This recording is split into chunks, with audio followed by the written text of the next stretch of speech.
სიტყვას მე მოგახსენებთ, მეტი გამოსვლის სურვილი არავის არ აქვს, რაც შეეხება ეკონომიკურ ზრდას და ასევე ბიუჯეტთან დაკავშირებით, ჩვენ ამაზე საუბარი ჰქონდა წინა კომიტეტის თომაზე, მაგრამ რადგან თქვენ ახსენეთ, მე ვალდებული ვარ გითხრათ.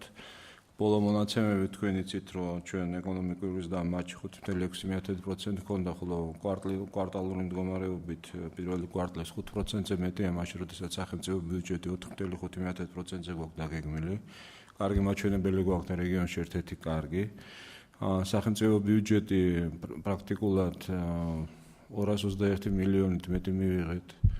პირველ კვარტალში წინასწარი მონაცემები იყო 213 მილიონზე დამატებით, მაგრამ დაზუსტებული მონაცემები არის 221 მილიონი და ერთ-ერთი საუკეთესო. მათ შორის საგადასახადო შემოსავლები არის 154 მილიონით მეტი, რაც ძალიან მნიშვნელოვანია და ერთ-ერთი კარგი მაჩვენებელია. ტურიზმიდან შემოსავლები ისტორიულ მაქსიმუმს აღწევს. მოგეხსენებათ თქვენ, რომ პრაქტიკულად ექსპორტი წინსწრებით იზრდება იმპორტთან მიმართებაში ბოლო 2 წელია ეს ქართული ეკონომიკის ჯანსაღეზე მიუთითებს, რაც მიუხედავად იმისა, რომ ბატონი ზურაბიანს არ არის საკმარისი, მაგრამ ბოლო პერიოდისთვის მე კიდევ ერთხელ ვიმეორებ, აშკარად გაუმჯობესება არის და ამ თვალსაზრისით კარგია. ტურისტები 6 მილიონი იყო შარშან წელს და პრაქტიკულად შარშან წლის განმავლობაში და თითქმის 3 მილიარდი მივიღეთ და წელს კიდე ვიმეორებ ისტორიული მაქსიმუმია. მიმდინარე ანგარიშის დეფიციტი 12%-დან პრაქტიკულად 8%-ზე შემოვიდა და ისტორიული პრობლემა, მემკვიდრეობითი პრობლემა იყო ნებისმიერი მთავრობისთვის, რომელიც დამოუკიდებელი საქართველოს ისტორიაში არსებობს და ამ თვალსაზრისით აშკარად პრობლემები ცირდება და მე ვფიქრობ, ეს არის ის, რასაც დღევანდელი საქართველოს მთავრობა ეროვნულ ბანკთან ერთად და პარლამენტთან ერთად აკეთებს. ამ თვალსაზრისით აშკარად პროგრესი გვაქვს. თუმცა ამ საკითხებზე ჩვენ შეგვიძლია ვიმშილოთ მაშინ, როდესაც მთავრობის ანგარიში შემოვა და ანგარიშის განხილვა გვექნება ჩვენ წელს ზაფხულში და მთავრობა წარმოადგენს ანგარიშს სახელმწიფო აუდიტის დასკვნასთან ერთად. დღეს ჩვენ ვშელობთ ეროვნული ბანკის ანგარიშზე და ბანტონმა გვენეტაძემ ეს ანგარიში დღეს წარმოადგენს. ჩვენ არ უნდა დავამტკიცოთ ეს ანგარიში, არ უნდა დავამტკიცოთ და კომიტეტი თავისი რეკომენდაციით უნდა შევიდეს. მე ვფიქრობ, კვალიფიციური დასკვნა წარმოადგინა ამ ადამიანმა ეროვნული ბანკის პრეზიდენტმა, არგუმენტირებული პასუხი იყო, ზოგიერთი დამაკმაყოფილებელი იყო ოპოზიციის, ზოგიერთი არა. ამ თვალსაზრისით გარკვეული შენიშვნები კომიტეტს აქვს, მაგრამ მე მინდა რეკომენდაციით შემოვიდე, რომ ეს ანგარიში მივიღოთ, ანგარიში დავამტკიცოთ. სხვა წინადადება თუ გვაქვს, მითხარით, მაგრამ ორი ალტერნატივა არ უნდა დავამტკიცოთ, ან არ უნდა დავამტკიცოთ. ამიტომ წინადადება მაქვს ანგარიში დავამტკიცოთ, გარკვეული შენიშვნებით რაც აქვს კომიტეტს და ამ წინადადებების გათვალისწინებით შევიდეთ სესიაზე. გთხოვთ? ენჯი უყაროთ. წინააღმდეგი ვინ არის? მაშინ ამ დათქვით მიღებული არის ანგარიში და აი ასეთ ამ წინადადებით შევიდეთ. ბატონო რომან, თქვენ არ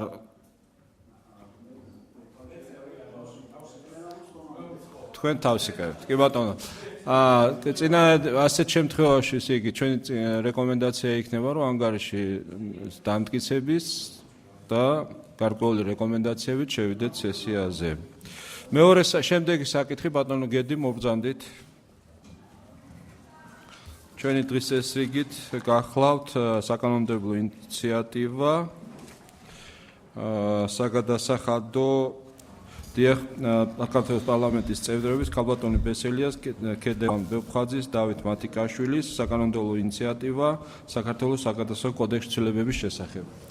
მე წარმოგიდგენთ ცვლილებებს საგადასახადო კოდექსში, რომელიც გამომდინარეობს საკონსტიტუციო სასამართლოს გადაწყვეტილების. შემდეგი საკითხი ბატონი შალვა ხუციშვილის. ზანეთ ბატონო. საქართველოს ჰერალდიკა სასამართლო. და გაგძელთ ბატონო გედი. ესე წარმოდგენით ცვლილებები გამომდინარეობს საკონსტიტუციო სასამართლოს გადაწყვეტილებისგან, საკონსტიტუციო სასამართლო იმსჯელა საგადასახადო კოდექსის 251 და 265 მუხლების შესაბამისობაზე კონსტიტუციის 52 მუხლთან და ნაწილობრივ ჩათვალა ეს მუხლები არაკონსტიტუციურად, შესაბამისად სწორედ ამ გადაწყვეტილების საფუძველზე ჩვენი ცვლილებები წარმოდგენილი, რაც ითვალისწინებს იმას, რომ როდესაც ხდება ან აღსრულების ეროვნული ბიუროს მხრიდან ან საგადასახადოს მხრიდან ყადაღის დადება ქონებაზე მოქმედი რედაქციით კანონმდებლობის 48 საათის მანძილზე უნდა მომხდარიყო ამის თაობაზე სასამართლოს ინფორმირება. გედი, მაგ გვაქვს ჩვენ შენიშვნა. დიახ. ამიტომ გეტყვით, ხო, ბატონო ბატა? ძალიან რა შენიშნა და ამ შენიშვნას საკონსტიტუციო სასამართლო მიიღო ეს ცვლილება უთხარით რა. ხო არ დამემთავრებინა მე ჩემ. არა, იცით რა, ხო თუ პრინციპის დონეზე თქვათ ეს შენიშვნა პრინციპის დონეზე პრინციპულია, ხო თუ მინდა პირველი მოსმენაა და ჩვენ რა თქმა უნდა წამყვანი კომიტეტი თქვენია და ამ შენიშვნაზე მიმჯერლებდით მეორე მოსმენის რეჟიმში და პრინციპის დონეზე ეს სრულიად გამომდინარეობს იქიდან რომ საკონსტიტუციო სასამართლომ ეს მოთხოვნები დაგვიყენა და ამ გადაწყვეტილების მიმართ შესაბამისობაში მოყავს, როდესაც სასამართლო 48 საათის მანძილზე უნდა განეხილავდეს ყადაღის დადების საკითხს. ამ შემთხვევაში მოქმედი რედაქციით ეს საკითხი სასამართლოს უნდა განეხილა დახურულ სხდომაზე და არ იყო მითითებული ვადა თუ რა ვადაში უნდა მომხდარიყო ამ საკითხის განხილვა. ეს ჩაითვალა არაკონსტიტუციურად და ჩვენ წარმოქმნილი რედაქციით გამოვასწორეთ და დავაფიქსირეთ რომ 5 დღის ვადაში ზეპირი მოსმენით უნდა მოხდეს საკითხის განხილვა და 265 მუხლით შესაბამისად ჩასწორდა ის რომ როდესაც ხდება არაგეგმიური ინსპექტირება საგადასახადო ორგანოს მხრიდან, მას თავიდან რა თქმა უნდა სასამართლოს ნებართვით ისევ და ისევ 48 საათის მანძილზე შეუძლია წინასწარი მონაცემების გარეშე, როდესაც არ აქვს დადასტურებულად ინფორმაცია იმის თაობაზე, რომ კონკრეტული ორგანიზაცია შეიძლება დაეკისროს საგადასახადო ვალდებულებები, მაინც დაადოს ყადაღა სასამართლოს შემდგომი თანხმობით. თუ მისთვის ცნობილია რომ ეს ორგანიზაცია შემდგომში აპირებს გაასხვისოს ის ქონება რომელსაც ფლობს.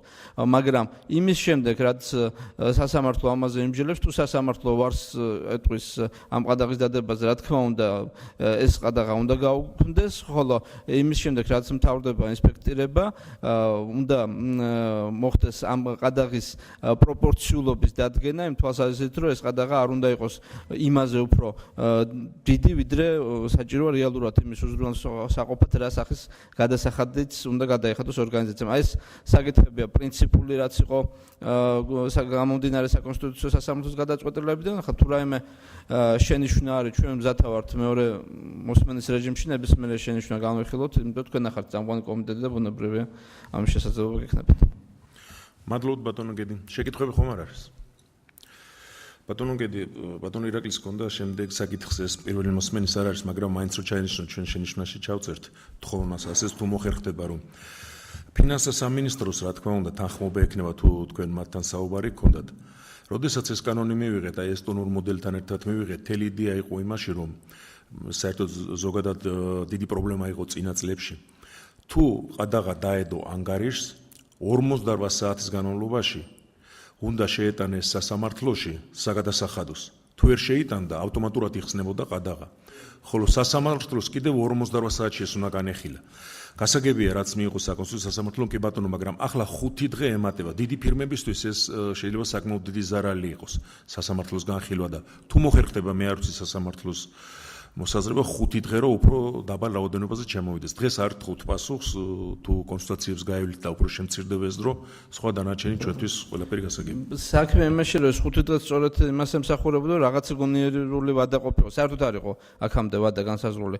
მე უბრალოდ ვშიშობ, რომ ჩვენ სასამართლო სისტემას გაუჭირდება 3 დღის ფარგლებში რეაგირება ასეთ საკითხებზე თუ ასეთ ვადას განსაზღვრავთ და თვითონ მხარესაც არგუმენტაცია ხო ჭირდება, მithumedes ზეპირს სხდომას, როცა კანონით სავალდებულოს ხვდით, ზეპირს სხდომაზე უნდა გამოცხადდეს ორგანიზაცია თავისი დასაბუთებული არგუმენტაციით, თუ რატო არ უნდა დაედოს მას ყადაღა, ხო და 3 დღე ალბათ ცოტა იქნება, თუმცა თქვენ შეგიძლიათ ეს რეკომენდაციის სახით დააფიქსიროთ და ჩვენც ვიფიქრებთ მეორე მოსმენისთვის, ვადის საერთოდ არ არსებობა პირიქით უფრო ვარესი იქნება და საკონსტიტუციო სასამართლოს პრინციპი ვადას თხოვს, რომ რაღაც გონივრული ვადა იყოს და ვადა როგორ იქნება მეორე მოსმენაზე შეგვიძლია მაინც ვისაუბროთ ამას. კი ბატონო, მადლობა. მადლობა.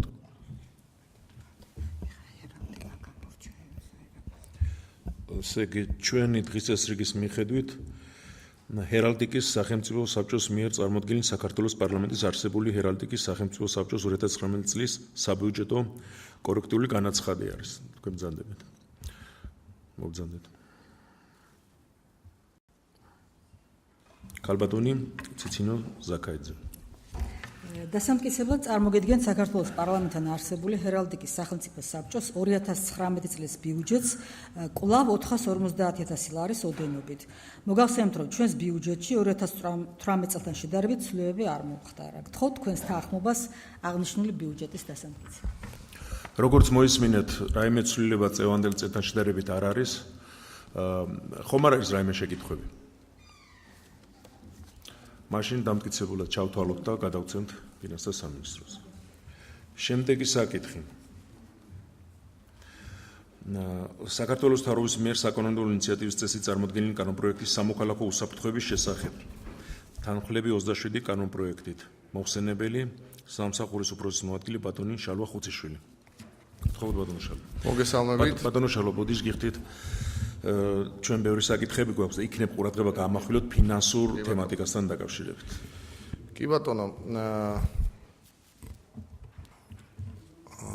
ბატონო სხდომის თავმჯდომარე, პატივცემულო პარლამენტის წევრებო, ქალბატონებო, ბატონებო, მოგესალმებით და პრინციპების დონეზე წარმოგიდგენთ სამოქალაქო უსაფრთხოების შესახებ კანონპროექტს და მისგან გამომდინარე კანონპროექტებს. ეს პაკეტი შემუშავებულია იმ არსებული გამოწვევების გათვალისწინებით, რაც საქართველოს აქვს საგანგებო სიტუაციების სფეროში, ასევე ზოგადად სამოქალაქო თავდაცვის მიმართულებით და ძირითადად ეს პაკეტი მიზნად ისახავს იმას, რომ ეს სფერო გახდეს უფრო გამოწვევებისადმი ადეკვატური და მთავრობა იყოს უფრო ეფექტური სიტუაციების მართვაში. ძირითადი სიახლეები არის ის, რომ მარტივდება თვითონ ადმინისტრირების სისტემა, 5 ტონიანიდან გადადის 2 ტონიან სისტემაზე, მთელი პასუხისგებლობა ეკისრება ცენტრალურ ხელისუფლებას, ადგილობრივი და ეროვნული დონის საგანგებო სიტუაციების მართვაზე, კერძოდ საგანგებო სიტუაციების მართვის სამსახურს, ასევე დეტალურად არის გამიჯნული კომპეტენციები შინაგან საქმეთა სამინისტროს, სახელმწიფო უსაფრთხოების სამსახურის და სხვა უწყებების კანონპროექტებით საგანგებო სიტუაციების დროს. სიახლე არის სამეცნიერო წრეების ჩართულობის როლის გაზრდა საგანგებო სიტუაციების დაგეგმვის და რისკების შემცირების ეტაპზე, ასევე მნიშვნელოვანი სიახლეებია იმით, რომ ჩვენ სამსახურს უფლება ეძლევა გარკვეულად ხელი შეუწყოს მოხალისეობის განვითარებას და მოხალისეთა ინსტიტუტი საგანგებო სიტუაციების სფეროში ცალკე რეგულირდება, მათზე მოხალისეებზე ვრცელდება ის გარანტიები, რაც დადგენილია მეხანძრე მაშველისთვის. ეს ხდება იმ დროს, როდესაც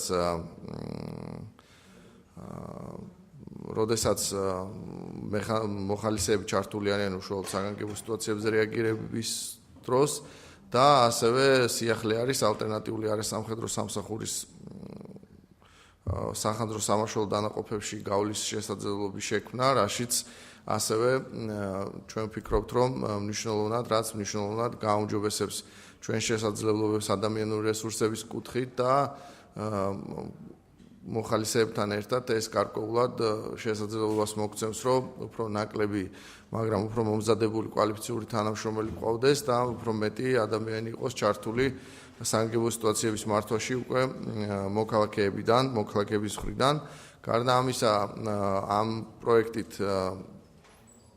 უშუალოდ საუბარი არის ადრეული შეტყობინების სისტემაზე. ეს არის პირველი შემთხვევა, როცა კანონის დონეზე ფიქსირდება ქვეყანაში ადრეული შეტყობინების სისტემის შექმნის საკითხი და მნიშვნელოვანია, რომ ამ კანონპროექტით ასევე წესრიგდება საერთაშორისო დახმარების მიღების ორგანიზების საკითხები, მოთხოვნის საკითხები და ზოგადად თამდევი პროცესები.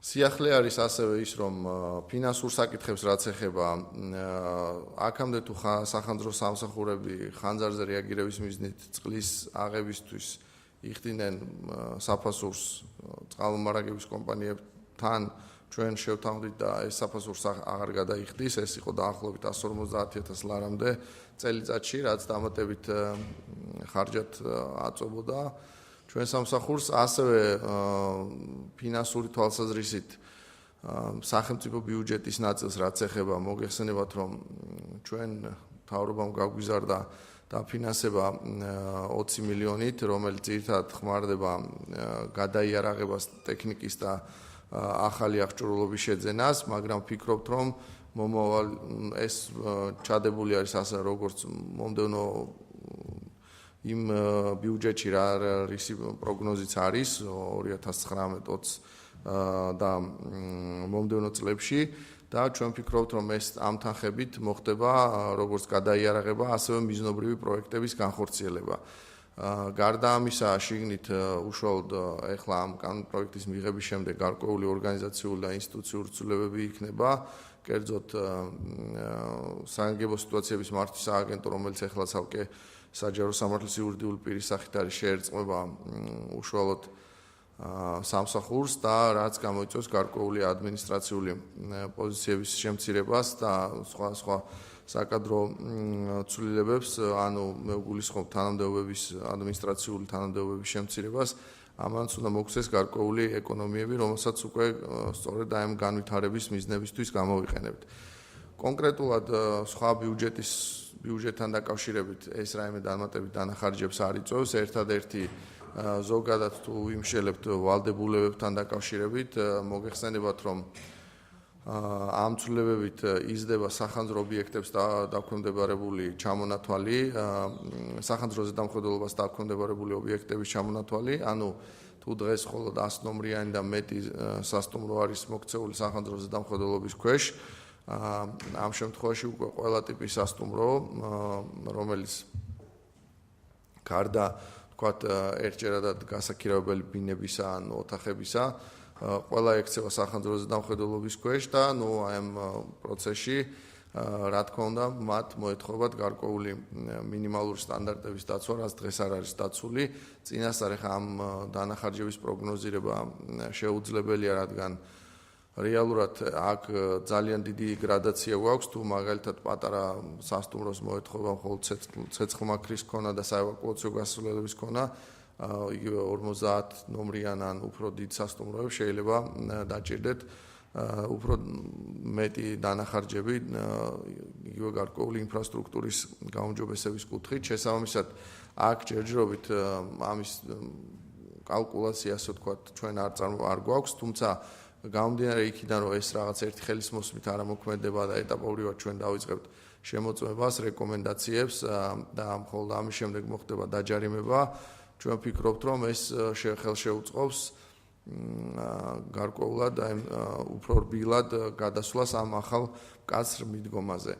კანონპროექტით ასევე წესრიგდება ერთიანი ანალიტიკური სისტემის შექმნის საკითხი, ინციდენტების აღრიცხვის ერთიანი სისტემის შექმნის საკითხი, ასევე საუბარი არის სხვადასხვა ტექნიკური პრობლემების გადაწყვეტაზე, რაც უკავშირდება ჰიდრანტებს, მაგალითად ეხლა ის რაოდენობა რაც არის თუნდაც მოსახლეობის რაოდენობასთან და ინფრასტრუქტურასთან შედარებით დედაქალაქში რომ ავიღოთ რეგიონებს თავიდანვანებოთ არაპროპორციულია და არ არის დამაკმაყოფილებელი და ამ პროექტით წესრიგდება ასევე ჰიდრანტების მოვლის საკითხი და ისეთი საკითხები როგორიც არის მეხანძრემაშველების სწავლა-განათლება და ბევრი პრაქტიკული პრობლემა რომელიც გადაწყვეტა ჩვენ ვფიქრობთ რომ რეალურად მართალია დაკავშირებული არის ახალ დანახარჯებთან, მაგრამ როგორც გითხარით ეს უკვე ამ გაზრდილი ბიუჯეტის ფარგლებში სწორედ ამ თანხებიდან გადაწყდება.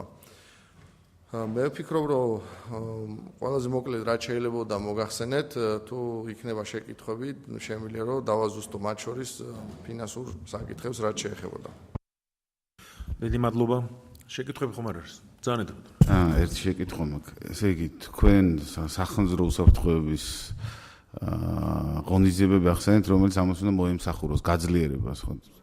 დაზღვევასთან დაკავშირებით კომუნიკაცია გააქვთ ამ მთავრობასთან ან თვითონ ობიექტების დაზღვევასთან დაკავშირებით, იმიტომ რომ ეს პრობლემაა, მე მგონი, გარდა ყველაფრისა, თუ ერთ რაღაცას ვაძლიერებთ, შესაბამისად, სხვა მექანიზმების უნდა ჩავდოთ, რომ მინიმიზაცია მოახდინოთ ალბათობის რა. კი ბატონო, ამ ჩვენ გქონდა კომუნიკაცია დაზღვევასთან და მათი თხოვნით ჩადებული არის კანონპროექტში სამართლებრივი საფუძველი, რომლის რომ ანუ ნორმა არის, რომლის საფუძველზეც მთავრობა გამოსცემს სავალდებულო დასაზღვევი ობიექტების ჩამონათვალს, ასე რომ ეს საკითხი გათვალისწინებული არის. ზანეთ ბატონო. მოგესალმებით. მე მაინტერესებს წვევამდეებთან დაკავშირებით თქვენ უკვე გაიწვიეთ თუ მომავალში აპირებთ გაწვევას? ჩვენ ამ ნორმას ეს ნორმა მოქმედება 2019 წლიდან, მანამდე გატარდება მოსამზადებელი ღონისძიებები და 2019 წლიდან იმ ადამიანებს, ვისაც რელიგიური ნიშნით არ მოუნდებათ ჯარში წასვლა, მათ უკვე მოუწევთ, რომ ჩვენთან გაიარონ ეს სამსახური. ეხლა მიმდინარეობს მუშაობა ერთ-ერთ ჩვენ პარტნიორ ქვეყანასთან ევროპაში, რომელსაც ყველაზე მაღალ დონეზე აქვს ეს და რომელიც როგორც წესი სხვა ქვეყნებს ეხმარება ხოლმე. ეს არის ნატოს ფარგლებში ხდება ამ პროექტზე მუშაობა და ჩვენ ვფიქრობთ, რომ უკვე ამ კანონის მიღების შემდეგ დაიწყება აქტიური მოსამზადებელი სამუშაოები, რომ მომდევნო წელს ეს ადამიანები ვინც იქნებიან გავიწვიოთ და მათ მოიხადონ ჩვენთან ეს არასამხედრო სამსახური. აქვე უნდა აღვნიშნო ცოტა მეტი ინფორმაციას მოგაწვდით, რადგან არის ინტერესი. გარკვეული რაოდენობა ჩვენი თანამშრომლების, ასაკობრივი მოგეხსენება შეზღუდვა არის იქ ხანძართან დაკავშირებით და სხვა ფუნქციებთან დაკავშირებით და ჩვენ შევხედავთ, პირველ წელს დაახლოებით დათვლილი გვაქვს სტატისტიკა რა რაოდენობა შეიძლება იყოს ასეთი ადამიანების და უკვე სწორედ საკადრო პოლიტიკა და იგივე რესურსების დაზოგვის მიზნით ეს მნიშვნელოვანი იქნება ჩვენთვის, იმიტომ რომ მაგალითად ერთ შემადგენლობაში არის ვთქვათ 6 ადამიანი, რომელთაგანაც ერთი მძღოლია, 3 მეხანძრე, 2 დამხმარე. და პირველ ეტაპზე ვფიქრობთ, რომ ეს დამხმარე პერსონალი, რაც არის მაღალანაზღაურებადი თანამდებობებიდან ჩაუნაცვლოთ სწორედ იმ ადამიანებით, ვისაც ექნება სურვილი. და ეს მოხდება არა ვთქვათ მეხანძრეთა შემცირების ხარჯზე, არამედ თუ იქნება დაინტერესება უკვე ადამიანები, რომელიც პენსიაში გავლენ, იმათ ნაცვლად, იმათ საფუძველზე დავაბალანსებ და ვფიქრობ, რომ ეს ხელშეუწყობს ერთი, რომ ბევრ ადამიანს ექნება უნარები, რომ საჭიროების შემთხვევაში რეაგირება მოახდინოს და სახანძროს მისვლამდე დაეხმაროს, რაღაც საგანგებო სიტუაციაზე. მეორე ის, რომ ამ ადამიანებს ჩვენ ვასწავლით და უპირატესობა ექნებათ სამსახურის დაწყებისას და უკვე უფრო ნაკლები რესურს დავხარჯავთ მომზადებაში, მერე უკვე და დროს, ან უფრო მალე შევავსებთ ვაკანსიებს და მესამე, რა თქმა უნდა, ეს არის ფინანსური რესურსის დაზრგვაც და ქვეყნის მასშტაბით ხელშეუწყობს იმას, რომ ის წვევამდელთა საერთო რაოდენობა რაც არის, ყველას ჰქონდეს რაღაცა მინიმალური უნარები, რომ დიდი, ეროვნული დონის ომის ან რაღაც მნიშვნელოვანი პრობლემის დროს ადამიანები მზად იყვნენ ამისთვის. ძალიან კარგია, დაზუსტებისთვის მაინტერესებს ბაზა გაქვთ სადმე ამათი მომზადების თუ ეხლა უნდა დაგეგმოთ? კი, ეს სავარაუდოდ პირველი მომზადების კურსი ეს ხალხი გაივლის თბილისის ზღვაზე არის ბაზა, რომლის ინფრასტრუქტურაც ნაწილობრივ პასუხობს ამას, თუმცა ნახოთ აი უცხოელი ექსპერტების ჩამოსვლის შემდეგ შეიძლება რაღაცა ინფრასტრუქტურული გაუმჯობესებაც დაგჭირდეს, ამის თანხებიც გათვალისწინებულია და უკვე როდესაც ამ შეკრებებს და მომზადების კურსს გაივლიან, მერე უშუალოდ მოიხდიან თავის საცხოვრებელ ადგილთან, სადაც სურვილი ექნებათ, იმიტომ რომ პრაქტიკულად ყველა მუნიციპალიტეტში ჩვენ გვაქვს ეს ინფრასტრუქტურა. და პერიოდულად მათ ექნებათ გადამზადებები უკვე ადგილზე რეგიონების მიხედვით შეკრებები. მადლობთ. გამახსენდა რა ადრინდელი პრობლემა იყო. ესე იგი, რაც სამთო ტურიზმს შეეხება და მთასვლელებს შეეხება, მე მგონი ლაპარაკი იყო ამაზე, რომ სავალდებულო გამხდარი იყო დაზღვევა მათთვის, იმიტომ რომ თითოეული სამაშველო სამუშაოს ჩატარება ჯდება ძალიან ძვირი გამომდინარე იქიდან, თუ ვერტფრენი უნდა გამოვიყენოთ და ასე შემდეგ და ამ მიმართულებით ხო არ გიფიქრიათ რა? ამ მიმართულებით ჯერჯერობით რაიმე შემცვლელება შემოთავაზებული არ არის, თუმცა საუბრები არის, მე როგორც ვიცი, ეკონომიკის სამინისტრო მუშაობს იმაზე, რომ რაღაცა კერძო ინიციატივებიც იყოს, მაგალითად სერვისის სახით იყოს და ეს მიებას დაზღვევას და ამაზე მუშაობს ეკონომიკის სამინისტრო. ჩვენც ნაწილობრივ ჩართული ვართ, თუმცა ამ ეტაპზე რაიმე შემოთავაზება არ არის. რეალურად ამ დროისთვის რაც არის ამას უზრუნველყოფს ჩვენი სამსახური, ძირითადად შინაგან საქმეთა სამინისტროს ვერტმფრენების ან დაქირავებული ვერტმფრენების გამოყენებით. მადლობთ. სხვა შეკითხვები ხომ არ არის? მოსაზრების გამოთქვა ხომ არავის უნდა? კარგი, მადლობთ ბატონო შალო, მაგრამ ჩვენ გვაქვს კიდე თამდევი კანონები. იქნებ მე ვიცი რომ ეს ტექნიკურია, მაგრამ ჩამონათვალი გავაკეთოთ სათითაოდ. განხილვა პირველი მოსმენა არის არ არის. მე მოგახსენებთ, ესე იგი ეს კანონპროექტები ძირითადად ემსახურება იმ უკვე რაც მოგახსენეთ პრინციპების დონეზე წარმოდგენილი ცვლილებების ასახვას. აქედან ყველაზე მნიშვნელოვანი არის მათ შორის ცვლილებები შედის ეროვნული უსაფრთხოების სფეროში პოლიტიკის დაგეგმვისა და კოორდინაციის კანონში, ცვლილებები შედის საერთაშორისო ხელშეკრულებების შესახებ კანონში, ცვლილებები შედის მოკლედ მთელ რიგ კანონებში, ისეთი როგორიც არის წყლის შესახებ, ისეთი როგორიც არის ელექტრონული კომუნიკაციების შესახებ, საზოგადოებრივი მაუწყებლის შესახებ, როგორიც არის ანუ სრულად უნდა ჩამოვთვალოთ თუ მე მგონი არის აუცილებელი. წარმოდგენილი რას არის კანონპროექტები? ანუ ტექნიკურად არის. დაახლოებით 27 კანონპროექტი შედის ცვლილება, ეხლა შეიძლება უბრალოდ სათაურები პირველი მოსმენით არის, ამიტომ შეიძლება. კი ბატონო, თუმცა პრინციპების დონეზე ადმინისტრაციულ სამართალდარღვევათა კოდექსში შედის, რაც მნიშვნელოვანია და პრინციპების დონეზე ეს მოიცავს ყველაფერს, რაც უკვე მოგახსენეთ. მადლობთ. კომიტეტმა გაიარა საკითხები ფინანსური კუთხით კანონპროექტი გამართულია, უფრო მეტიც წელს და გაესად არის კულმინაცია, შემდეგ კიდევ იკლებს თანხები, რაც მათ ესაჭიროებათ. ეს გამოწვეული იყო გახსოვთ შაშანდელი პოზიცია პრემიერ-მინისტრს და მთავრობის, რომ შეეძინათ ტექნიკა, რომ უფრო გამართული ყოფილიყო ეს სამსახური. ამიტომ კომიტეტს არაფერი შენიშვნები არ აქვს. მე მგონი დაუჭიროთ ხარ, ვინ არის მომხრე რომ ხარ დაუჭიროთ. წინააღმდეგ ხომ არავინ არის? არა. მადლობთ.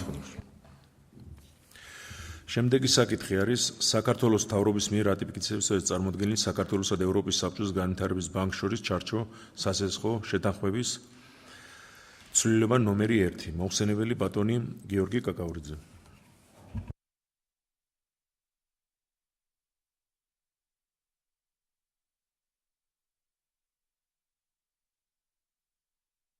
მადლობა, მოგესალმებით. წარმოგიდგენთ ინფორმაცია საქართველოსა და ევროპის საბჭოს განვითარების ბანკს შორის გაფორმებულ ხელშეკრულებაში ცვლილებასთან დაკავშირებით. მოგეხსენებათ, აღნიშნული ხელშეკრულება გაფორმებული იქნა 2016 წელს, ითვალისწინებს 14 მილიონი ევროს ოდენობით თანხის გამოყოფას სესხის სახით, ამასთან 6 მილიონი ევროს ოდენობით გრანტი იყო გათვალისწინებული და აღნიშნული თანხა მიმართული იყო თბილისში 25 სკოლის სარეაბილიტაციო სამუშაოებისთვის ენერგოეფექტურობის ამაღლების კუთხით. ჩვენ წარმოდგენილი ცვლილებით არც თანხა იცვლება, არც საპროცენტო განაკვეთი, უბრალოდ განმახორციელებელი ნაცვლად განათლების და მეცნიერების სამინისტროსი იქნება მუნიციპალური განვითარების ფონდი და ეს გადაწყვეტილება იმ კუთხითაც არის მიღებული, რომ ჩვენ კიდე დამატებით დონორებთან მუშაობთ და მაქსიმალურად ვეცდებით, რომ ყველა ეს მსგავსი პროექტი, რაც ენერგოეფექტურობასთან იქნება კავშირში, მოხდეს მუნიციპალური განვითარების ფონდის მიერ მსგავსი პროექტების განხორციელება. შესაბამისად, ეს პროექტიც უკვე გადავა მუნიციპალური განვითარების ფონდის ხელში და მუნიციპალური განვითარების ფონდი წელს დაიწყებს უკვე თანხების ათვისებას. მადლობთ, შეკითხვა ხომ არ არის? ბუნებრივი პროცესია, მუნიციპალური განვითარების ფონდს მეტი გამოცდილება აქვს და მეტი საშუალება, რომ ეს საკითხები გააკონტროლოს. თუ რამე შეკითხვა არის, ფონდიდან ბრძანდება ბატონი ჯუანშერი და პასუხს გავცემს. თუ არ არის შეკითხვა, მაშინ დაუჭიროთ ხარ, ვინ არის მომხრე? წინააღმდეგ ხომ არავინ არის? არის, მადლობთ. შემდეგი საკითხი. საქართველოს მთავრობის მიერ რატიფიცირებისათვის წარმოდგენილი შეთანხმება საქართველოსა და საუდის არაბეთის სამეფოს შორის შემოსავლებისა და კაპიტალზე ორმაგი დაბევრის თავიდან აცილებისა და გადასახადების გადაუხდელობის აღკვეთის შესახებ. დიდი მადლობა, მოგახსენებთ, აღნიშნული არის ორმაგი დაბევრიდან თავიდან აცილების შესაძლებლობა საუდის არაბეთთან მიმდინარე წელს მოხდა ხელშეკრულების გაფორმება. თვითონ ხელშეკრულება ეფუძნება OECD-ის ჩარჩო ხელშეკრულებას, რაც მნიშვნელოვანია ჩვენთვის განაკვეთების სრულად შესაბამისობაში საქართველოს კანონმდებლობით განსაზღვრულ განაკვეთებს და შესაბამისად აღნიშნული დოკუმენტი სრულად აღკვეთრაშია ჩვენ კანონმდებლობასთან და არანაირი ცვლილებები დამატების საჭიროებას არ წარმოადგენს. მადლობთ, შეკითხვები. ზანეთ ბატონო. ამ შემთხვევაში რა განაკვეთს ესწრებს, რა არის თანხმდროში? დივიდენდის განაკვეთი მაგალითად 5%-იანია საქართველოში და 5%-ია ჩაწერილი ხელშეკრულებაში, ანუ საგადასახადო განაკვეთი. დაუჭიროთ მე მგონი მხარე, ვინ არის მომხრე? წინააღმდეგი არ არის არა. მადლობთ ბატონო გიორგი და ბოლო თქვენი საკითხი. საქართველოს მთავრობის მიერ რატიფიცირებისათვის წარმოდგენილი შეთანხმება საქართველოს მთავრობასა და გერმანიის ფედერაციული რესპუბლიკის მთავრობას შორის ფინანსური თანამშრომლობის შესახებ. დიდი მადლობა მოგახსენებთ აღნიშნული ხელშეკრულება არის გარკვეული ჩარჩო ხელშეკრულება რომელიც ითვალისწინებს საქართველოსათვის 230 მილიონი ევროს ოდენობით ცესხის და 22.7 მილიონი ევროს ოდენობით გრანტის გამოყოფას ეს რამდენიმე კომპონენტი ჩაშლილი და თითოეულ კომპონენტზე უკვე დამოუკიდებელი ხელშეკრულება იქნება წარმოსადგენი შესაბამისად ამ ჩარჩო ხელშეკრულებაში არც ერთი კომპონენტის ფარგლებში არ არის განსაზღვრული არც საპროცენტო განაკვეთი არც გადახდის გრაფიკი შესაბამისად უბრალოდ ყველა კომპონენტზე იქნება დამოუკიდებელი ხელშეკრულება და ამ დოკუმენტის რატიფიცირების შემდგომ უკვე შესაძლებელი იქნება ხელშეკრულებები გაფორმდეს კონკრეტული კომპონენტების მიხედვით.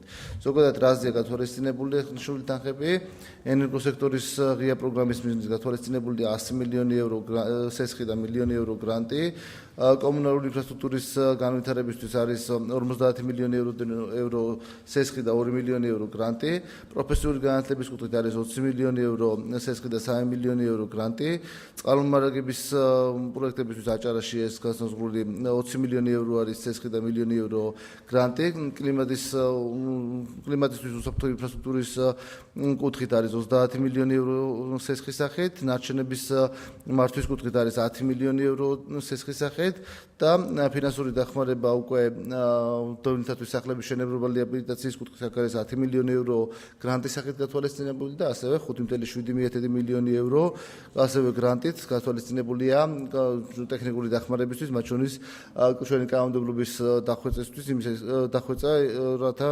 შესაბამისობაში იყოს ევროკავშირის კანონმდებლობასთან ენერგოეფექტურობის ამაღლების კუთხით ეს არის ძირითადი კომპონენტები რაც შეეხება უშუალოდ სესხის პროცენტებს და ასე შემდეგ თითოეული ამ ხელშეკრულების ამ კომპონენტის ფარგლებში დამოუკიდებელი ხელშეკრულების ფარგლებში იქნება გაწერილი საპროცენტო განაკვეთები უკვე. დიდი მადლობა. მადლობთ. შეკითხვები ხომ არ არის? დაუჭიროთ ხარიაბ, ვინ არის მომხრე? დიდი მადლობა. წინააღმდეგი არის. მადლობთ ბატონო გიორგი. ჩვენ გქონდა ერთი საკითხი მთავრობისგან პოლიციის შესახებ ქალბატონი ნათია მეზრუშვილის თხოვნით ეს საკითხი გადაიდო. შემდეგი საკითხი არის საქართველოს მთავრობის მიერ საკანონმდებლო წესით წარმოდგენილი კანონპროექტები პროფესიული განათლების შესახებ, ზოგადი განათლების შესახებ და ასე შემდეგ ბევრი კანონპროექტებია. ბატონი თემურაზ მურღულია უცნებელი. მოგზავნით. მოგესალმებით ბატონ პაატა, პატივსემულო კომიტეტის წევრებო.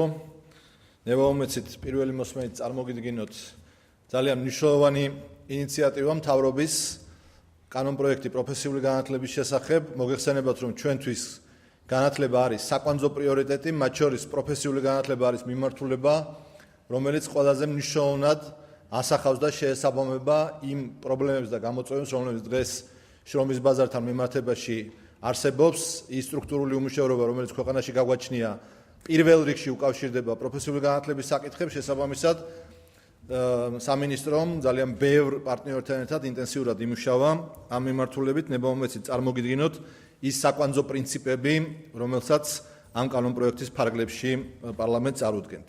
პირველი ეს გახავთ პროფესიულ განათლებაში ზოგადი განათლების საშუალო საფეხურის ინტეგრაცია და პროფესიული განათლებიდან უმაღლესი განათლების საფეხურზე გადასვლის შესაძლებლობის შექმნა. ანუ აქ საუბარია იმ საგანმანათლებლო ჩიხის აღმოფხვრაზე, როდესაც წლების მანძილზე თუ ადამიანი წავიდოდა პროფესიული განათლების გზით, მას აღარ ჰქონდა საშუალება, რომ გაეგრძელებია სწავლა უმაღლეს სასწავლებელში. მეორეს ეს არის უმაღლესი პროფესიული განათლებისა და მოკლე ციკლის პროგრამების ფორმირება.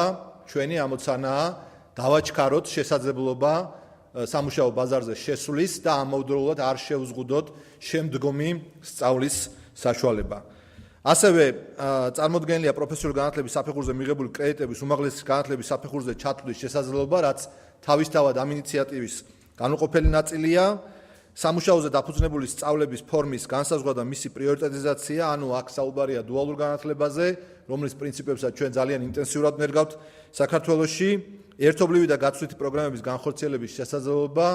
მინდა გითხრათ, რომ თავისი მნიშვნელობით პროფესიული განათლება სულ უფრო და უფრო უახლოვდება უმაღლეს განათლებას და ამ სფეროში ერთობლივი და გაცვლითი პროგრამების განხორციელება არანაკლები მნიშვნელოვანია ვიდრე უმაღლეს განათლებაში. ეს საკითხიც არის დარეგულირებული.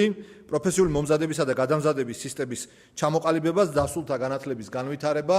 მოგეხსენებათ, რომ თანამედროვე სამუშაო ბაზარზე შეუძლებელია ადამიანის შევიდეს მიმდინარე განათლებით და 10 წლეულობით იყოს ამ განათლებით კონკურენტუნარიანი. შესაბამისად, დასულთა განათლება არის ჩვენი რეფორმის ერთ-ერთი უმთავრესი მიმართულება. ინკლუზიური განათლების პრინციპები და ინკლუზიური განათლების მიდგომა ყოველთვის აქტუალური იყო საქართველოს მთავრობისთვის. განათლების ყველა საფეხურზე ჩვენ გამჭოლად პროფესიული განათლების კანონში გავითვალისწინეთ, რა თქმა უნდა, ეს საკითხები. სახელმწიფო პროფესიული საგანმანათლებლო დაწესებულებებისთვის ეკონომიკური საქმიანობის განხორციელების უფლების მინიჭება.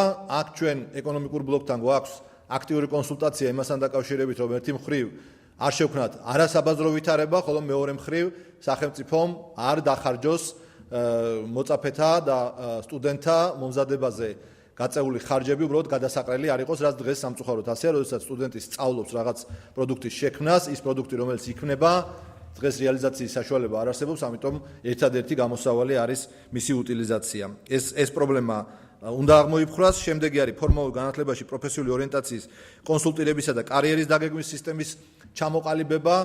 ძალიან მნიშვნელოვანია თანამედროვე გადმოსახედიდან ერთი იმისთვის, რომ ჩვენ დავძლიოთ საბოლოოდ პროფესიული განათლების ნეგატიური კონტექსტი და რაც შეიძლება მეტმა ახალგაზრდამ გაიგოს იმის შესახებ, რომ პროფესიულ განათლებაში შესვლა ეს არ არის სირცხვილი, არ არის პრობლემა, არამედ არის რეალური ალტერნატივა სამუშაო ბაზარზე დროულად და კონკურენტუნარიანად გამოსვლის.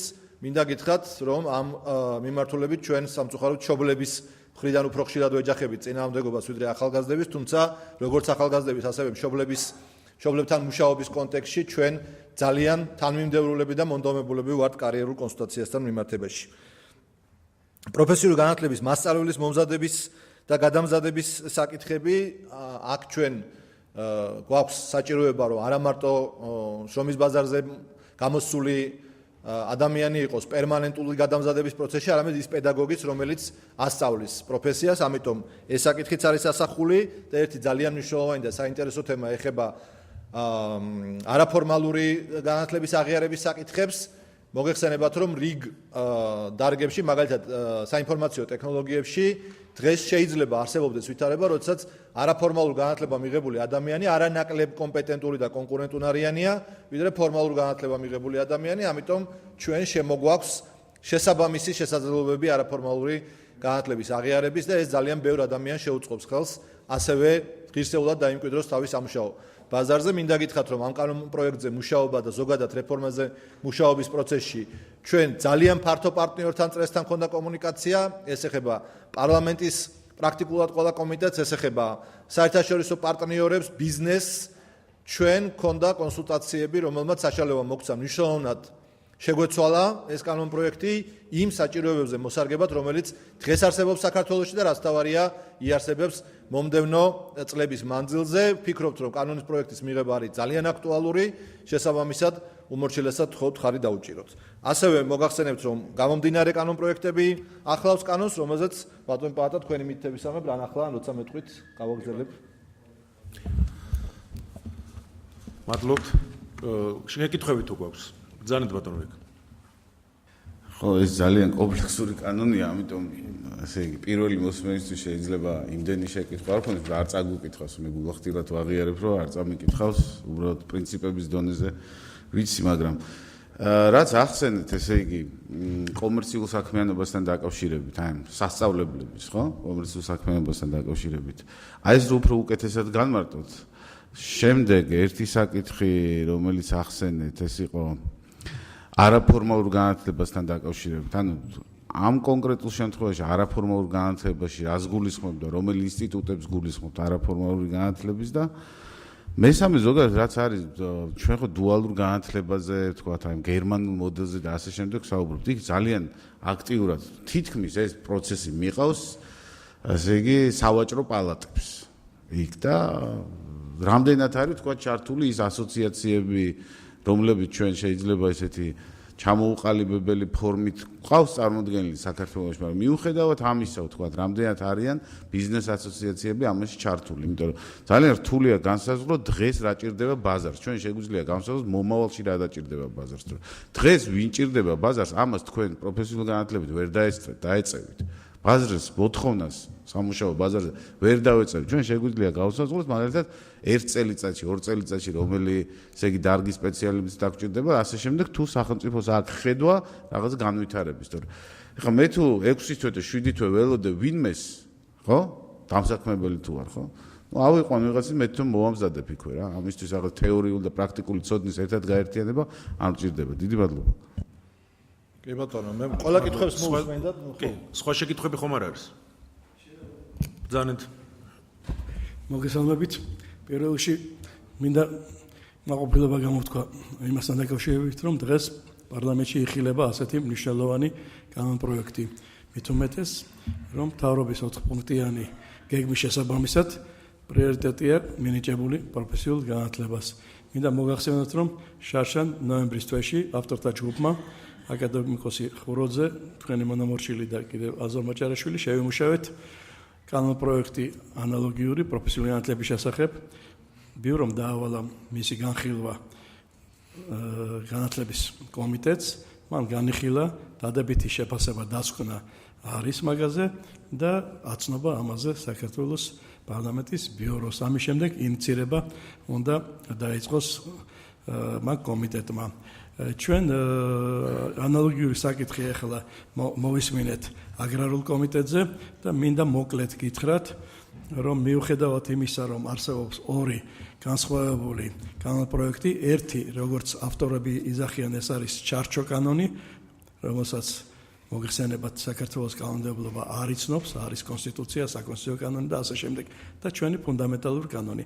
ამიტომ ჩვენ ძალიან კონსტრუქციულად შევთავაზებთ და ვთავაზობთ კიდევაც განათლების სამინისტროს ერთად პირველი მოსმენის გატანამდე პლენარულ სხდომაზე შევაჯეროთ ის საკითხები, რომელიც დღეისთვის ჩვენი ხედვით არ არის ისეთნაირად, რაც ხელშეუწყობს ამ დარგის განვითარებას. კონკრეტულად მთლიანად არ არის ბატონო პაატა აღმოფრილი საკანონმდებლო ჩიხი, ეს ერთი. მეორე, ისევე როგორც უმაღლეს სასწავლებლების სტუდენტებს ჩვენი ხედვა და ამაზე შემოვიტანეთ დღეს ალბათ ბიუროზე იქნა გატანილი და მიღებული საკანონმდებლო წინადადება პროფესიული სტუდენტებისათვის სწავლის დასრულებამდე ვადის გადავადება. სულ დაახლოებით 3000 ბიჭი თუ სწავლობს პროფესიულ განათლებაში და ვიცით ჩვენ რესურსი რაც არის 18 წლის ასაკის ახალგაზრდებისა, ასე რომ სათანადოდ ალბათ შესაბამისი კომიტეტი ამ საკითხს განიხილავს თავდაცვის სამინისტროსთან ერთად. გარდა მაგისა, გარდამავალდებულებებში წერია, რომ მიუხედავად იმისა, რომ 5-6 წლიანი ავტორიზაცია აქვს მიღებული პროფესიულ კოლეჯებს, საჯაროებსაც და კერძო კოლეჯებსაც საგნობრივ პროგრამებზე, მაგ ჩანაწერით კანონის მიღებისთანავე ეგზალებათ პროფესიულ კოლეჯებს მიიღონ საგნობრივ იმაზე, რა ქვია, პროგრამებზე. ეხლა საუბარი იმაზეა, რომ და რასაკვირველია დუალური პროფესიული განათლება, ეს არის საქართველოში მომავალი ამ დარგის განვითარებისთვის. რასაკვირველია, მაგრამ ცნობილია, რომ დუალური სისტემის ჩამოყალიბებას და განვითარებას სჭირდება ძალიან დიდი ზრდა ეკონომიკური დამსაქმებლების განვითარება და მათი სურვილი, რომ მიიღონ 3 წლიან სწავლებიდან 2 წელი საწარმოო პრაქტიკაზე მიიღონ თვითონ ასწავლონ ხელობა სტუდენტებს. ეს არის სამომავლო საკითხი, ძალიან რთული საკითხი, ასე რომ ჩვენი თოვნაა და ხედვა, რომ საგნობრივი და მოდულური პროგრამები შენარჩუნდეს, წინააღმდეგ შემთხვევაში ორმაგად, სამაგად შემცირდება სტუდენტების მიღება დღეისთვის არსებულ სასწავლებლებში. გარდა მაგისა, დაზარალდება პედაგოგების და აპლიკანტები, რომლებიც ვეღარ შემოვლენ, ვინაიდან მატერიალურ-ტექნიკური ბაზა არის ნაკლები. ეხლა ფინანსური საკითხები. დასახვეწია და ვამთავრებთ. შეკითხვები რა გაქვთ? შეკითხვები, კი. აი, აქედან გამომდინარე, ეხლა ეს 2 შეკითხვა მექნება სულ. კიდე ერთი პოზიცია პროფესიულ კოლეჯებში პედაგოგების ხელფასები არის 8 ლარიდან 22 ლარ ნახევრამდე. დაუხვეწავი ასევე ინჟინერ პედაგოგიური პერსონალის, ადმინისტრაციული პერსონალის ხელფასები. პირველი შეკითხვა. იქნება თუ არა კანონში ისეთი ჩანაწერი, რომელიც მთლიანად უზრუნველყოფს საგამართლო ჩიხის აღოფრას. მეორე შეკითხვა, შესაძლებელი არის თუ არა და რატომ არ არის შესაძლებელი სანამდე მთლიანად გადავალთ დუალურ სწავლებაზე, მოდულურ პროგრამებთან ერთად იარსებობს საგნობრივმა პროგრამებმა და მესამე უნდა იყოს თუ არა ერთნაირ პირობებში ყველა პედაგოგი და მათი ხელფასები უნდა იყოს დამოკიდებული თბილისშია თუ რეგიონშია. და გარდა მაგისა, ბოლო საკითხი, ეს ქსელის განვითარება საჭიროა.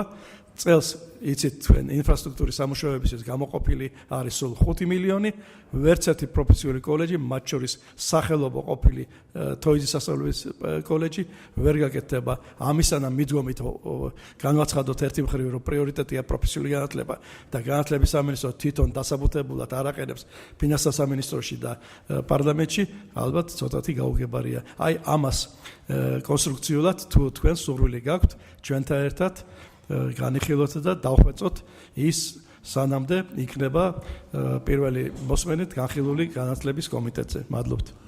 მადლობთ ბატონო დენის. მე პირდაპირ გეტყვით, რომ ჩვენი კომიტეტი ამისთვის ვერ გამოდგება. ალბათ მედიატორის როლი უნდა შეასრულოს განათლების კომიტეტმა, სადაც ეს შინაარსობრივად იხილება, ჩვენ უფრო გვაინტერესებს, რა თქმა უნდა, კანონპროექტთან ერთად მისი ფინანსური მხარე. ამიტომ ძალიან გთხოვთ ყველას, რა თქმა უნდა, საშუალება აქვს, ვისაც რა სურვილია, რისი თქმაც უნდა თქვას, მაგრამ იქნებ გამომახვილოთ ყურადღება ფინანსებზე, ხოლო შინაარსობრივზე წამყვან კომიტეტთან. ბატონო თემურაზ, ჩვენც გვაქვს ასეთი რამოდენიმე კითხვა სიპთან დაკავშირებით. სიპი წერია და რამდენად საჭიროა ამ სიპის შექმნა? არა, ეს იმაზე არ არის, ხო? კი ბატონო, კარგი, მაშინ ის შემდეგ როცა იმ კანონზე გადავალთ, მე გეტყვი. კარგი, სხვა შეკითხვები ხომ არ არის? მაშინ ხარი დაუჭიროთ, ვინ არის მოხრი? წინააღმდეგ ხომ არავინ არის? არა, მადლობთ. გადავიდეთ შემდეგ საკითხებზე. ბატონ ბექას კითხვას რო პასუხი არ გავთქვი, საყოველთაოდ კი ბატონო. და ბატონ ბექა, ესე იგი, რაც შეეხება კომერციულ ასპექტს, მოგეხსენებათ, რომ რიგი პროფესიული სასწავლებლები ასწავლიან რაიმე ტიპის ხელობას, რომლის პროდუქტი არის რაღაც ნაკეთობა. ასეთ შემთხვევაში ამ ნაკეთობის ბედი არის ძალიან დღევანდელი სიტუაციით, ანუ ის უნდა ჩამოიწეროს და განადგურდეს რა. თუ ჩვენ მოუძებნით მეთოდს იმისას, რომ ეს ნაკეთობა კი არ განადგურდეს, არამედ იყოს რეალიზებადი, ამით არა მარტო სახელმწიფო სახსრებს ზოგავთ, არამედ რეალურად უბიძგებთ იმ მოწაფეს, რომელიც ამ ნაკეთობას ქმნის, რეალურად დაინახოს ბაზრის საჭიროება. ანუ დღეს როცა იცის, რომ ნაკეთობა, რომელსაც ქმნის, გადასაგდებია, მისი მოთხოვნილება იმაზე, რომ შექმნას კონკურენტული ნაწარმი არ არის. როცა ეცოდინება, რომ ეს შეიძლება გაიყიდოს, უკვე იმის სურვილიც ექნება, რომ გააკეთოს კონკურენტული ნაწარმი. ამავდროულად, რადგან ძირითადი ნაწილი ამ საქმიანობის სუბსიდირდება სახელმწიფოს მიერ, ამ პროდუქტის ღირებულების ზუსტად საბაზრო ღირებულების ზუსტად დადგენა ადვილი არ არის. შესაბამისად, ჩვენი ამოცანა არის და ეკონომიკურ ბლოკთან ამაზე მუშაობთ და მეორე მოსმენისთვის გვექნება უკვე კონკრეტული მონახაზი იმპლემენტაციის. თუმცა კანონი თავისთავად პრინციპის დონეზე მიგვაჩნია, რომ სწორია, რომ რეალიზაციის საშუალება იყოს. იმპლემენტაციის მოდელი მოგეხსენებათ, კანონის თემა არ არის და ჩვენ აუცილებლად გავივლეთ ამის იმპლემენტაციის საკითხებს. თუმცა მგონია, რომ პრინციპის დონეზე ეს არ უნდა იყოს ცუდი პრინციპი, ძალიან ღრმა დავარ ამაში. 2-3 მილიონი ალბათ წელიწადში. ეს დღევანდელი გადმოსახედიდან იმედია, რომ დროთა განმავლობაში, თუმცა ჩვენი ამოცანა მანდამაინც პროდუქციის წარმოებაც არ არის, ესეც გასათვალისწინებელია რა. მით უმეტეს, როცა უკვე დუალურზე გადავდივართ, ახლა დღეს არის პრობლემა, როცა შენობაში ხდება სწავლება და შენობაში ხდება პროდუქცია, როცა ის საწარმოში პერსპექტიულ დამქირავებას უქმნის, პროდუქციის საერთოდ აღარ დგას, ის იმის პროდუქტია და რეალიზების ხო, ანუ იქით როცა გადავდივართ დუალურში, ეგ საერთოდ ეგ საკითხი საერთოდ აღარ დგება რა. დუალური ამიტოა ჩვენთვის საინტერესო და აქავე გეტყვით, რომ დუალურის თქვენ ბრძანეთ დაწევა რა, როგორ ვეწევით ჩვენ მოთხოვნას. ჩვენ მოთხოვნას ინფორმით რომ ახლა დღევანდელ მოთხოვნას ვეწევით, არც მე არ მithქვია და მე მგონი თქვენც არ ვარაუდობთ, რომ ჩვენ ამგზით მივდივართ. დუალური იმიტომ გვაინტერესებს ზუსტად რომ მეწარმემ, რომლისკენაც უნდა წავიდეს საბოლოოდ ეს მოწაფე, სტუდენტი, ყველაზე კარგად იცის მისი ხვალინდელი საჭიროებები. ჩვენ სახელმწიფოს დონეზე თუ მართლა რამე პრიორიტეტებს არ ავიღებთ, რომელსაც სახელმწიფო ხარს უჭერს და სუბსიდირებას ახდენს, სხვანაირად არც გონია სწორი რომ ჩვენ ახლა დავიწყოთ ბიზნესის ნაცვლად განვითარების პრიორიტეტების დაგეგმა, ამიტომ დუალურ განათლებაში ჩვენ ვხედავთ ზუსტად ამ შემთხვევაშიც გამოსავალს. ახლა მოგახსენებთ, ყველაფერს მოგახსენებთ. რაც შეეხება სავაჭრო პალატას და ზოგადად არა მარტო სავაჭრო პალატას, არამედ პროფესიულ გაერთიანებებს. ჩვენი ერთ-ერთი საკვანძო პრიორიტეტი არის ზუსტად რომ განვითარდეს ის პროფესიული გაერთიანებები, რომლებიც გავლენას ახდენენ სტანდარტებზე, გავლენას ახდენენ ხარისხზე, ჩვენ პარალელურ რეჟიმში მიმდინარეობს პარლამენტში განხილვა განათლების ხარისხის შესახებ კანონპროექტის, რომელშიც პირდაპირ მიუთითებთ, რომ პრაქტიკულად პროფესიული სტანდარტების დამტკიცებაში საკვანძო როლი მიუძღვის პროფესიულ ორგანიზაციებს და სწორედ ამ კუთხით ძალიან ინტენსიური იქნება ჩვენი თანამშრომლობა ამ პროფესიულ ორგანიზაციებთან.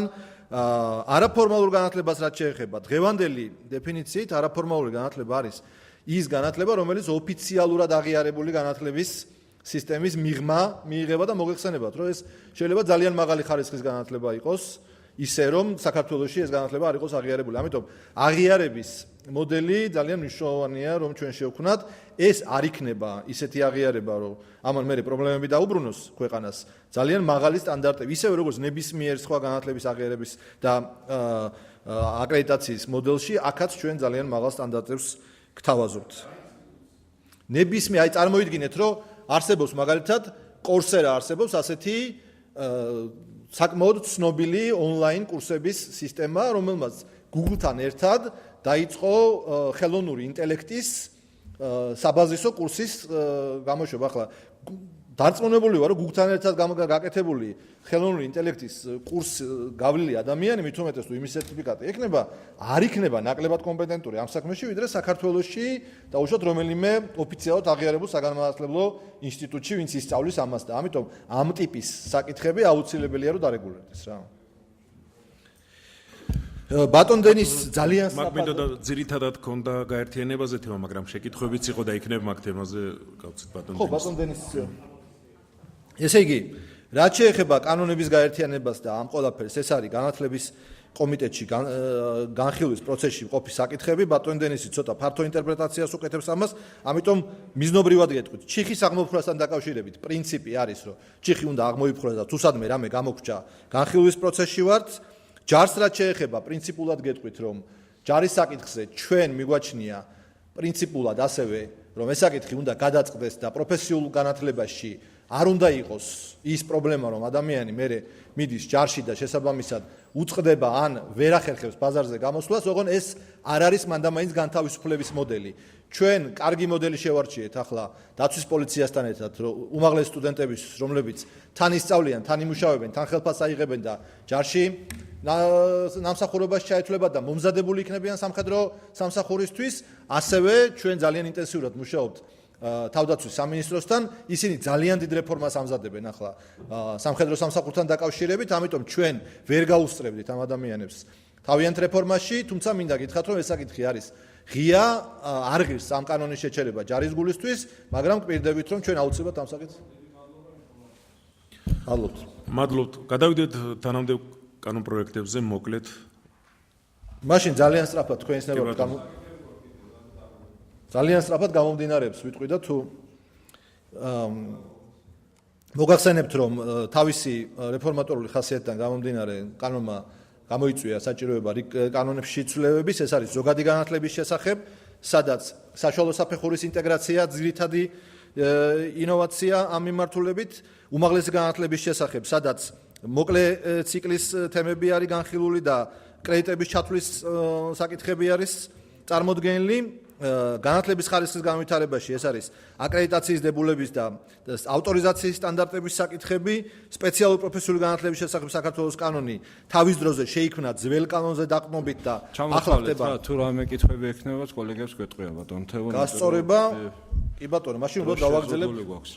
ჩამოთვალეთ. მეზღვაურთა განათლებისა და სერტიფიცირების შესახებ, მეთევზე მეზღვაურთა განათლებისა და სერტიფიცირების შესახებ, ადრეული და სკოლამდელი აღზრდისა და განათლების შესახებ, შვილადაყვანისა და მინდობით აღზრდის შესახებ, პერსონალურ მონაცემთა დაცვის შესახებ, სურსათ ცხოველის საკვების უნებლობის, ვეტერინარიისა და მცენარეთა დაცვის კოდექსში ცვლილებების. კითხები ხო არა გვაქვს კოლეგებს? არა, მადლობა ბატონო, თემურ დაბრძანდით. ძალიან დიდი მადლობა. გავიარეთ ეგ საკითხი და ბოლო საკითხი ჩვენი კოლეგების, წევრების, სოფო კილაძის, რადიო თანამაშვილის, ლევან ბეჟანიძის და სხვების საკანონმდებლო ინიციატივის წესით წარმოდგენილ კანონპროექტების სოციალური მუშაობის შესახებ, საახსრულებო წარმოების შესახებ, საქართველოს კანონმდებლობის შეტანის შესახებ. მოხსენებელი ბატონი რატი იო თანამაშვილი. გისმენთ ბატონო. დიდი მადლობა ბატონო ირაკლი, მოგესალმებით, სკოლის თავმჯდომარის, მივესალმები ჩვენს კოლეგებს. მაქვს პატივი წარმოგიდგინოთ საკმაოდ მნიშვნელოვანი კანონპროექტი, რომელიც არის სოციალური მუშაობის შესახებ და ძირითადი თემატიკა, რასაც ეხება აღნიშნული საკანონმდებლო ინიციატივა, ეს არის სოციალური მუშაკის რეფორმა, მისი აღსრულების მექანიზმების ჩათვლით. მოგეხსენება დღეს ჩვენ ქვეყანაში, როდესაც ადამიანის უფლებებზე ვლაპარაკობთ, ერთ-ერთი უმთავრესი გამოწვევა, რაც ჩვენს წინაშე დგას, ეს არის სოციალური უფლებების დაცვა და ამ მიმართულებით უმნიშვნელოვანესია, რომ ბატონო რადიო ჩვენ ყოველას საკითხულო მოკლედ შინაარსი გვიყვართ ძალიან მოკლედ გადმოგცემთ უბრალოდ პატარა თქვა ესე თქვა არს რაში მდგომარეობს აღნიშნული ინიციატივა და ვესტები ძალიან მოკლედ წარმოვადგინო აღნიშნული ინიციატივა უნიშნელოვანესია რომ სოციალური მუშაკის შესახებ საკანონმდებლო ჩარჩო არსებობდეს მოგეხსენება დღეს ჩვენ ესეთი კანონმდებლობაში არ გვაქვს როდესაც ადამიანის უფლებებზე საუბრობთ მნიშვნელოვანია გლობალურ პრიორიტეტებთან ერთად ვილაპარაკოთ და საკანონმდებლო გარანტიების შექმნათ ესეთი მიმართულებით რაც იქნება პირველ რიგში პრევენციაზე ორიენტირებული და ასევე ადამიანის კონკრეტული საჭიროების იდენტიფიცირებას შეძლებს დასაწყისშივე და აქედან გამომდინარე დღეს სოციალური მუშაკები ძირითადად უკვე პოსტფაქტუმ რეაგირებენ, როდესაც გარკვეული დარღვევა ხდება და ამ ინიციატივით ერთ-ერთი მნიშვნელოვანი ცვლილება რაც იქნება მაქსიმალურად იქნება პრევენციაზე გათვლილი იმ ადამიანებისთვის, ვისაც სახელმწიფოს მხრიდან მხარდაჭერა განსაკუთრებით სჭირდებათ, იმიტომ რომ დღეს სხვადასხვა მიმართულებით არის მნიშვნელოვანი პრობლემები, ეს იქნება და ესე თქვა იქნება ჯანმრთელობისა და უსაფრთხოების, ოჯახში ძალადობის მიმართულებით, ასე თქვა შეზღუდული შესაძლებლობის მქონე პირების და სხვა მოწყვლადი ჯგუფების მიმართულებით, არასრულწლოვანთა მიმართულებით და მნიშვნელოვანია რომ ასევე ამ კანონპროექტით სოციალური მუშაკის, ასე თქვა დეცენტრალიზაციის პრობლემის აღმოფხვრისკენ იქნება მიმართული, რომ არა მხოლოდ თბილისიდან იმართებოდეს, არამედ რეგიონებს თავისი წვლილი შეჰქონდეთ აღნიშნული მიმართულებით.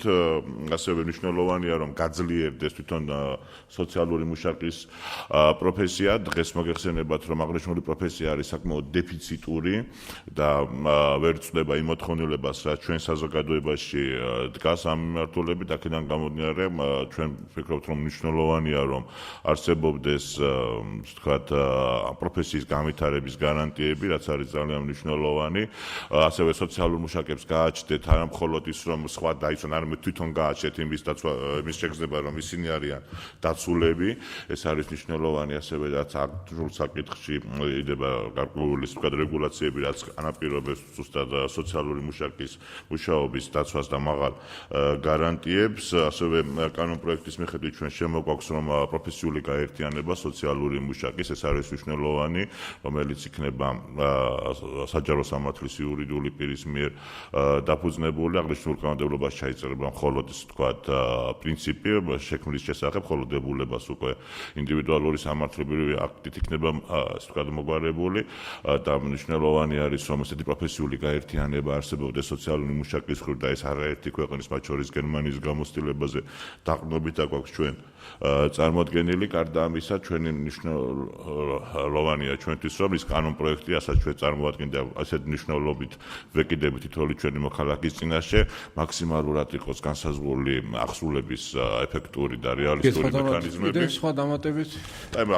ვიტყვი, რომ უბრალოდ კანონპროექტის მიხედვით ასევე იქნება გეგმა განხორციელების სოციალური მუშაკის, ასე ვთქვათ, რეფორმასთან დაკავშირებით, რომელიც იქნება 7 წელზე გათვლილი და 7 წლის პერიოდში პერიოდზე თავისი თქვა ფინანსური ანგარიშებით და მნიშვნელოვანი არის სახსრულების გეგმა იქნება ასევე დაბიუჯეტებული. ჩვენ ვფიქრობთ, რომ სოციალური მუშაკის ისე თქვა რეფორმა იქნება წარმატებული ჩვენს ქვეყანაში და თითოეულ ადამიანზე ინდივიდუალურად გავართ მისი პრობლემის აღმოსახვერად და საჭიროებების დასადგენად. რაც მოკლედ ეს შეიძლებოდა რომ მეთქვა, აქედან გამომდინარე რომ თემა მართლა ძალიან დიდია, ასე რომ დანარჩენი თუ კითხვებში იქნება ამისი საჭიროება, ვესტები კითხვებში გავაგზავნოთ. კითხვები რა გვაქვს კოლეგებს? ბატონო პატონ გისმენთ. ბატონო რადი, ჩვენ ფინანსური კუთხით გვაინტერესებს ეს საკითხები და არის შემდეგი. მისმენთ ბატონო რადი? სიბთან დაკავშირებით ქმნით სიბს თუ აღარ ქმნით? ჩვენ მაინდა-მაინც მიზანშეწირილობას ვერ ხედავდით ამ კუთხით. მეორე არის თქვენი გაქვთ რომ კონკრეტული ციფრები გიწერიათ რომ 100 კაცი ერთი უნდა იყოს და ასე შემდეგ. რამდენად მიზანშეწონილი არის ასე დაზუსტებულად კანონში ჩაწერა. და მესამე განათლებასთან დაკავშირებით 13 წლამდე ვისაც აქვს დამთავრებული რაღაც სასწავლებლები, მას არაფერი არ ჭირდება, ხოლო 13 რაღაც კონკრეტული სასწავლებლები, ხოლო წელს თუ დაამთავრა, მან ესე იგი როგორც ხვდებით, უნდა გადამზადების კურსები გაიაროს, ხო? ესეც რამდენად არის საჭირო ყველა სპეციალობაზე.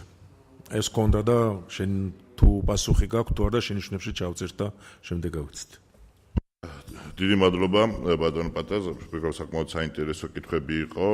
დავიწყებ ბოლოს შეკითხვით, რატომ 13 წლამდე და 13 წლის შემდეგ აქ სერტიფიცირების საკითხთან არის ეს უშუალოდ კავშირში და აქედან გამომდინარე არის 10 კაცზე ერთთან დაკავშირებითაც შეიძლება ითქვა ჩვენ ამ შემთხვევაში გვინდოდა გარკვეული სტანდარტი დაგვედო, ესე ვთქვათ, რომ არც გადატვირთვა მომხდარიყო და არც ესე ვთქვათ, ისე რომ ვთქვათ გარკვეული ლავირებების საშუალება ყოფილიყო, აქედან გამომდინარე ვფიქრობთ, რომ სხვადასხვა გამოცდილება ავიღეთ და ვთქვათ გარკვეული მინიმალური სტანდარტი დაგვეწესებინა. ეს იყო ამ შემთხვევაში მნიშვნელოვანი, რაც შეეხება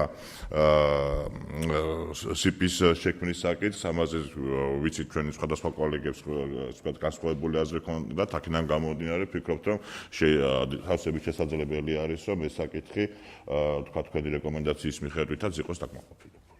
საგებია ბატონო რადი, ჩვენ ამ კითხვებს ასე ვთქვათ და შენიშვნებს ჩვენს დასკვნაში ჩავწერთ და თქვენი მედია გაითვალისწინებთ. ბატონო რა თქმა უნდა ძალიან დიდი მადლობა. ამ შენიშვნების გათვალისწინებით ხარი დაუჭიროთ მე მგონი კოლეგებო ამ ჩვენს დასკვნას.